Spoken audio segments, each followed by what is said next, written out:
Hello YouTube. So as you can see from the title, this video is going to talk about how to farm iridescent shards efficiently so you can get all these killers that I have already got. So let's get right into the video. Before I teach you how to farm shards, you should know what they are. Iridescent shards are basically in-game currency that you can use to buy perks from the Shrines of Secrets or unlicensed killers and survivors. You obtain this from progressing your player account level. And how you do that is basically by spending time playing the game. And that's the major component. However, emblems do matter, and emblems are basically just how well you did in the game. But that's very minuscule, and for this purpose of farming, you're not going to really focus on that. The chart here just explains the different levels and the amount of experience points you need to level up for those levels. It also talks about how many shards you're going to gain for those specific levels. This does not matter at all, really, because the amount of time you spend is going to give you the same amount of shards, regardless of your level. Okay, now that you know what iridescent shards are, I'm going to teach you how to farm.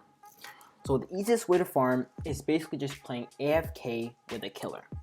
Even if you're a survivor main and you never played killer before, you're going to want to do this with a killer, because as a survivor, you're probably going to die easily, and the time you spend looking for matches is really inefficient.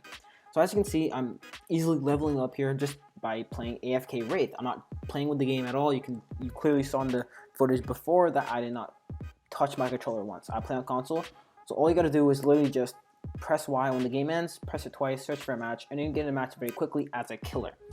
The only downside to this is that you are gonna D-rank. However, as we all know, MMR is coming, and rank doesn't really matter too much. You can easily just get that back up. So now that you know the basics of how to do this strategy and how to AFK farm, I'm gonna go over some nitpicks that I have and some little tips and tricks for you guys. From my experience, because I've been doing this a long time, that's why I have so many characters with such minimal time spent in the game, you should aim to have games between 8 to 10 minutes. The reason being is games after 10 minutes don't seem to gain as much experience points for the time you spent in that game. And games below 8 minutes are not efficient enough because the time you spent looking for matches could be spent gaining experience points for that specific game. The perfect killer to do this would be Wraith, because they usually don't find you as fast, so the game doesn't last too long, but when they do find you, they usually just play around a bit and just like flashlight stun you or whatever, and then escape. So the games are usually 8 to 10 minutes, but really you can do it with any other killer. It doesn't really matter, but like I said before, it has to be a killer. Alright, so the last thing here is I just want to go over some concerns you may have. Like I said before, I've been doing AFK farming for a very long time. I got the game in 2018, and really ever since then I've done it. Some people may be scared that you could get banned possibly. However, from my experience, which is completely anecdotal, I can say that I've never got banned, and I've probably earned, I don't even know to be honest, like 20,000 shards 20,000 shards from doing this tactic alone.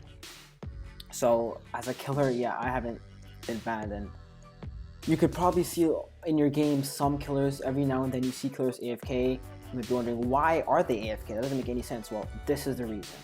They're most likely getting shards. It's probably not because they left the game and they forgot it was on. It's probably because they want to get shards.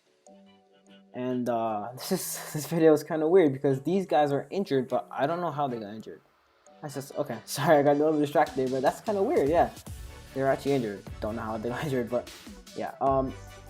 So I do hope you guys did enjoy this video. I understand that you may have you may have more concerns. Let me know. I'm gonna talk to you guys in the comments if you guys have any more questions, or you're still scared about getting banned. Like I said, I can confirm that you won't get banned. I've been doing this for, like I said, doing this for so long and gained 20,000 shards. I don't know how much game time that would be exactly, but a lot of time spent AFK farming. You're not gonna get banned most likely, and or I'm gonna be honest, you're not gonna get banned. That's not a worry that you should be thinking about. But yeah, this is probably the most efficient way to farm shards. You could play the game obviously, but you're probably gonna get burned out if you play so much to the point where you're gaining as many shards as you would AFK farming. If you found this video somewhat helpful, please consider giving it a like and subscribing to my channel. If you have any more concerns, you can let me know in the comments. But you can also let me know in the comments what you are going to buy with the iridescent shards. Thanks for watching, guys, and see you later.